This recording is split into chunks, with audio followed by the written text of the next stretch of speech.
Hey everyone, I'm Joe and today I'm doing a book review of Informocracy by Malka and Older. First of all, I should do a little disclaimer part in which I say that I received this book for free from the publisher via the NetGalley website in exchange for an honest review, of which this definitely will be.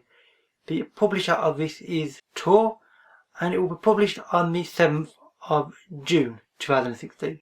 So the genre of the book is classed as speculative science fiction. It also has elements of political thriller in it, and it's also classed, at least partially, as post-cyberpunk. The book takes place in the fairly near future, 20 years before the book starts. The world itself has changed because there is a new political system in it.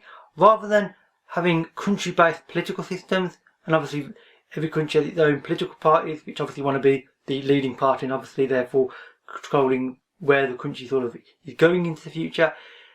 It is now using a system called micro-democracy, which basically for every 100,000 people there is now essentially one sort of block vote as such, and every so many years there is a new vote, and one of many different parties. Some of them are global, some of them are more local, like our current parties are. You can vote for them, and each block will then get its own representative, and obviously there will be an overall world government essentially. It's an interesting idea, and one that I haven't come across before, but actually once you understand it and you start reading, it does actually become far more interesting than what I'm probably describing it as, to be honest. So far in the last 20 years, 2 election cycles have taken place, and it's the same party, one called Heritage, has won both of them. Obviously the book starts up on the eve of another election period, and people are basically very concerned that if Heritage manages to win again for the 3rd time, this could create a massive imbalance, because of course they will then become the de facto choice, or the default choice essentially, because this system has only been running 20 years, and if they get in for the 1st time, that means they're the only party that's ever been in power, and people will start to choose them because they're doing a good job so far, so why not? And of course the issues with corruption, of course, that could come with this, as is often the case with high politics, and these other issues that the characters are concerned about. The book focuses on a set of characters who are all working for the different organisations. Some of them are the political parties, some of them for third parties, and indeed one of them is working for information itself.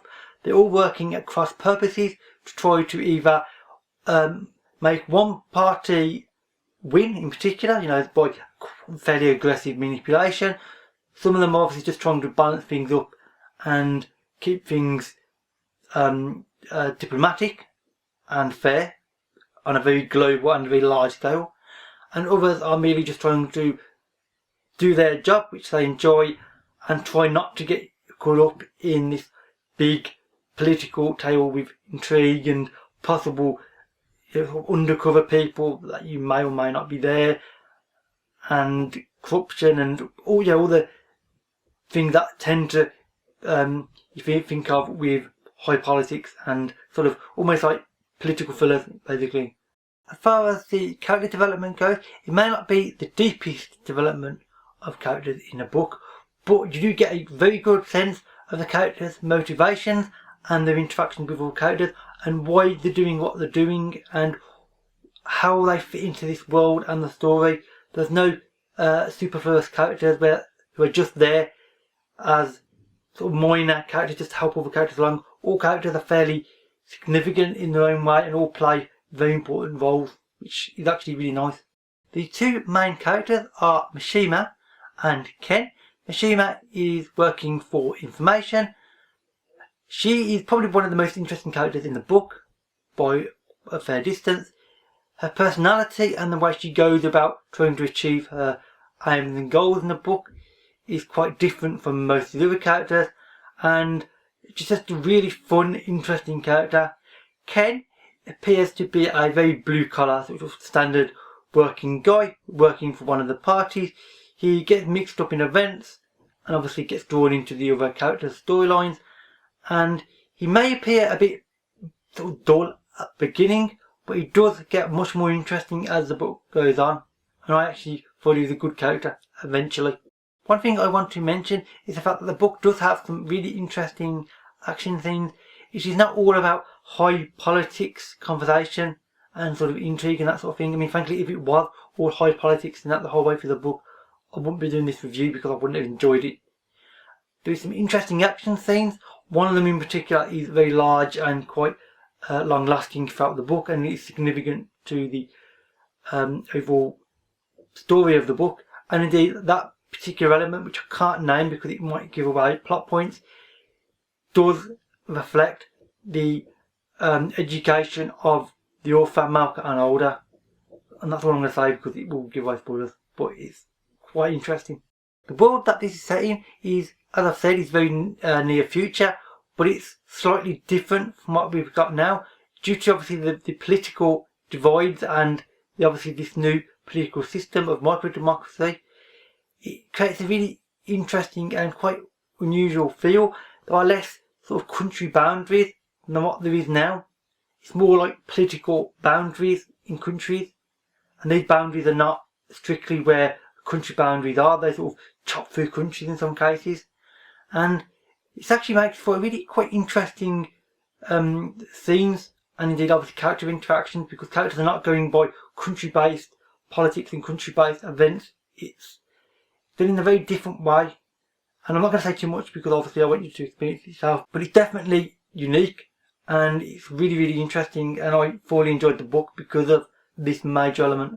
So overall, this is a very impressive debut novel from Malka and Older.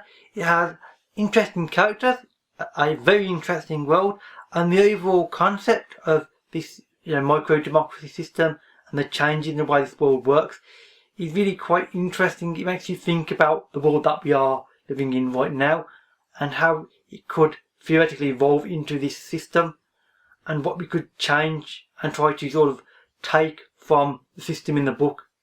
It really does make you think, and I'm really glad I read this book because it was really thoughtful and really well written, and frankly the ideas in it, like the big ideas in it, are frankly fantastic. I really enjoyed it, and I'd recommend it for anybody wanting something a little bit different, who enjoys speculative fiction and just basically wants a good book to read. So that's actually it for this review. If you've read this or you would like to read it, then please leave a comment and we can have a conversation as always. All my social media links can be found in the description box below. And with that said, that is it for this video. So thank you for watching, and I'll see you another day. Bye for now.